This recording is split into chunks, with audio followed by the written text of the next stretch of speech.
Good afternoon. We start with breaking news today. Happening at this hour, protests flaring up outside the Rochester Police Union building after lawyers defend the actions of those 7 suspended officers involved in the Daniel Prude case.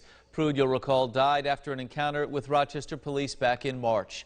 News 8's Kayla Green is there. Kayla, we're told a teenager has been arrested. Good afternoon. What do we know so far?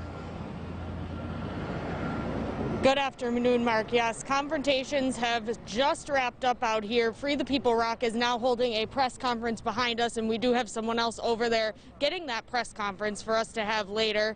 So I personally saw 4 people get arrested, including what protesters say is a 14-year-old girl. They also say that Ashley Gant, the leader of Free the People ROC, was also arrested, and a man who says he's one of the girl's fathers also showed up and was then arrested. To that press conference now, though, that was happening inside as this was happening outside.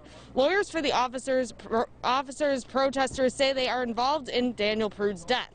Lawyers say officers followed protocol, showing a training video of the techniques they say officers used. They also addressed what they call misconceptions about the incident, including the use of a spit sock.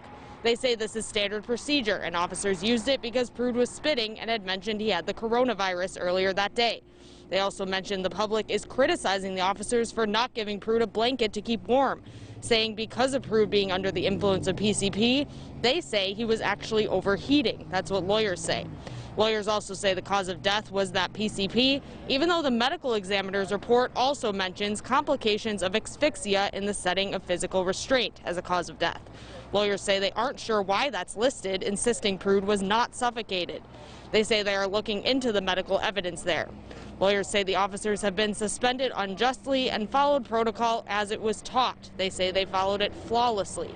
Now, police and protesters have just finished standing off here, and as I said, Free the People ROC is holding a press conference as we speak. We will be hearing what they have to say about what the lawyers said inside today, and we will have that later for you on News 8. Live in Rochester, Kayla Green, News 8. Kayla, thank you. Significant updates this afternoon in Rochester. If you missed any of the press conference that Kayla referenced, we have it in full on our website. Go right now to rochesterfirst.com.